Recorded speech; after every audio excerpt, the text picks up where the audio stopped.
ஸ்ரீமதே ராமானுஜாய நமக.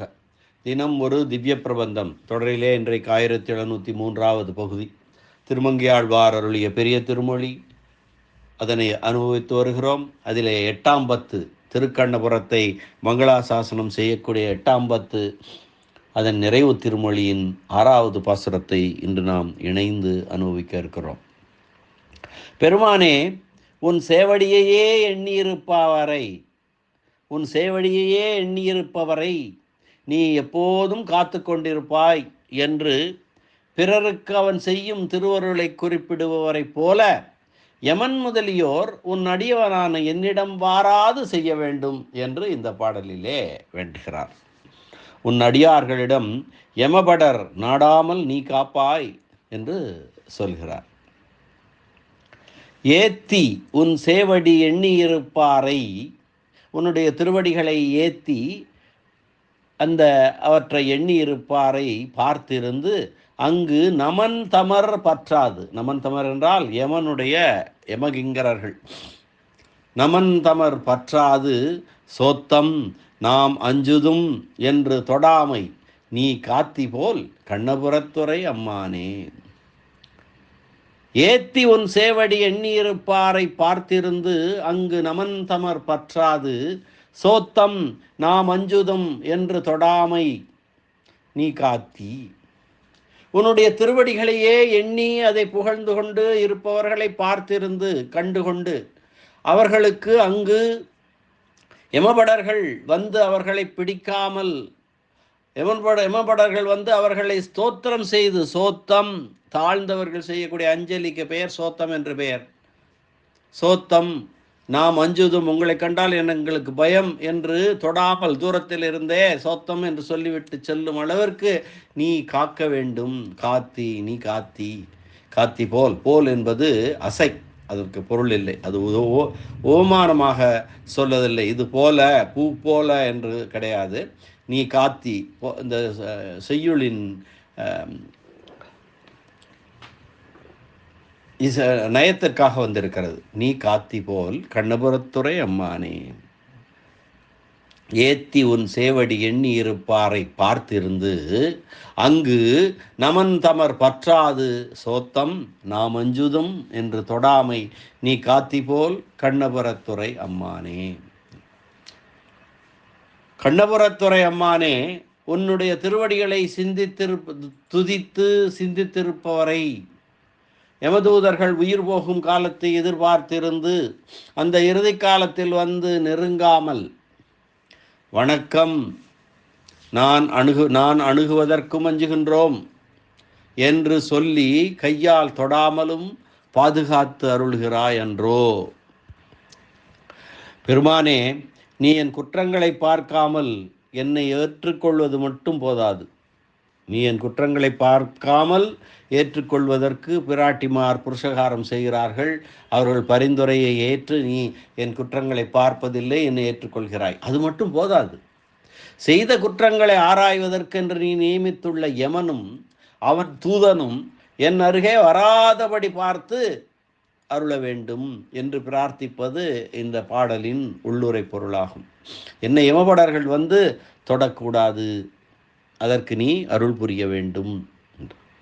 உன் சேவடி செவ்வி திருக்காப்பு என்று உன் திருவடிகளுக்கு பல்லாண்டு பாடுவதே தொழிலாய் ஒளிவில் காலமெல்லாம் உடனாய் மன்னி வழிவிலா அடிமை செய்ய வேண்டும் நாம் என்று அத்தாணி சேவகத்தையே இடைவிடாது சிந்தித்திருப்பவர்களான பாகவதர்களை, உன் அடியார்களை, அவர்களது உயிர் பிரியும் சமயத்தில் யமதூதர்கள் வந்து அணுகுவதற்கு கூசி அஞ்சலி செய்துவிட்டு போகும்படியாக நீ நோக்கி அருள்கிறாய் என்றது போல அப்படியே அடியேனையும் நோக்கி அருள வேண்டும், அடியேனுக்கும் அதனை அருள வேண்டும் என்பது கருத்தாகும். அதாவது நீ என்ன சொல்லுகிறார்கள் இந்த பாசுரத்திலே? அந்த பாகவதர்களை உயிர் பிரியும் சமயத்திலே யமதூதர்கள் வந்து அணுகுவதற்கு கூசி சோத்தம் என்று சொல்லி நாங்கள் பயப்படுகிறோம், உன்னை அணுகுவதற்கு பயப்படுகிறோம் என்று நீ பார்க்கிறாய் என்று சொல்கிறார்கள். அது எப்படி இருக்கிறது என்றால், வடை திருப்பணியாரம் இனிமையாக சமைத்திருக்கிறது என்று சொன்னால் அது எனக்கு வேண்டும் என்று குறிப்பிடுவது போல இவர் அந்த அதே யமதூதர்கள் என்னை வந்து அணுகக்கூடாது என்று எனக்கு அருள் புரிய வேண்டும் என்று கேட்கிறார் என்று உரையாசிரியர்கள் கூறுகிறார். கெடும் இடராயவெல்லாம் கேசவா என்ன நாளும் கொடுவினை செய்யும் கூற்றின் தமர்களும் குறுகில்லார் என்றார் நம்மாழ்வாரம். சோத்தம் வணங்குவோர் அதற்கு அனுகூலமாக தாழ்ச்சி தோற்ற சொல்லுவதொரு சொல். ஸ்தோத்திரம் என்பது சோத்தம் என்றாயிற்று என்று சொல்லுபவரும் உளர். காத்தி போல், போல் என்பது ஓமை பொருள், அது அல்ல, ஒப்பில் போலியாய் வந்தது, அது போலி, அதற்கு அங்கே பொருள் இல்லை. நீ காத்தி, நீ காக்கிறாய் என்று அர்த்தம். இனி இந்த பாசுரத்திற்கான வியாக்கியான சக்கரவர்த்தி பெரியவாச்சான் பிள்ளையினுடைய உரையினை பார்க்கலாம். ஒரு சிறு முன்னுரையும் அருளியிருக்கிறார் உரைப்பெருமன்னர். நீ என் குற்றங்களை பார்க்காமல் என்னை ஏற்றுக்கொண்டால் மட்டும் போதாது, செய்த குற்றங்களை ஆராய்வதற்காக நீ அமர்த்தி இருக்கும் யமன் போன்றவரும் என்னிடம் வாராதபடி செய்ய வேண்டும் என்கிறார். உரை.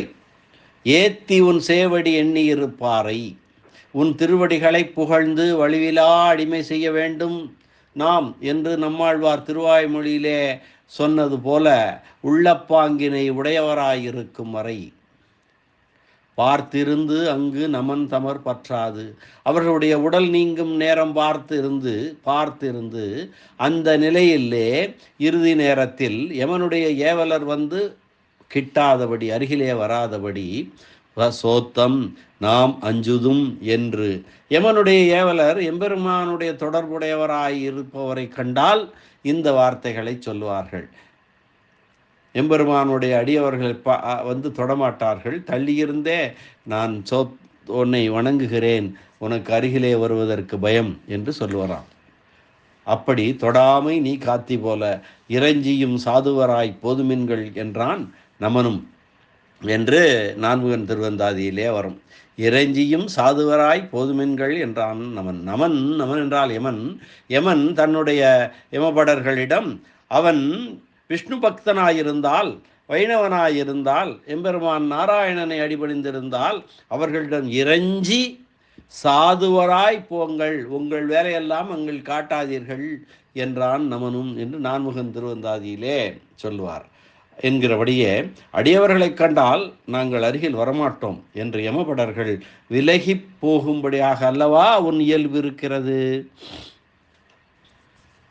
கண்ணபுரத்துறை அம்மானே, அந்தந்த நிலைகளை அறிந்து நோக்குவதற்காக அல்லவா நீ கண்ணபுரத்தை உகந்து அருளியிருக்கின்றாய்.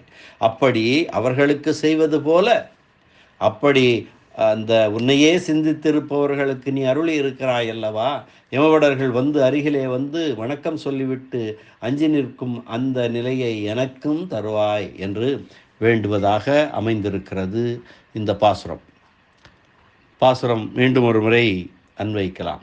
ஏத்தி உன் சேவடி எண்ணியிருப்பாரை பார்த்திருந்து அங்கு நமன் தமர் பற்றாது, சோத்தம் நாம் அஞ்சுதும் என்று தொடாமை நீ காத்தி போல் கண்ணபுரத்துறை அம்மானே என்கிறார்.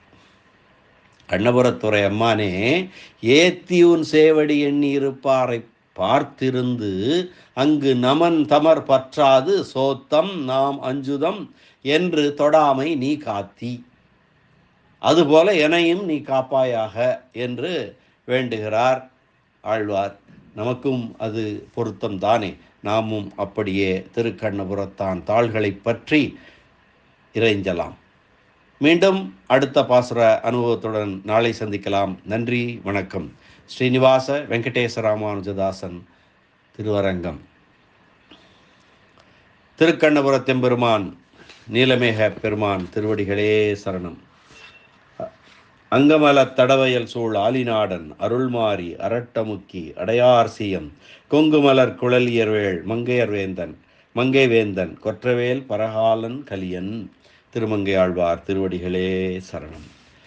பரமகாருணிகர் உரைப்பெருமன்னர் வியாக்கியான சக்கரவர்த்தி பெரியவாச்சான் பிள்ளை திருவடிகளே சரணம். ஆழ்வார் எம்பெருமானார் ஜீயர் திருவடிகளே சரணம்.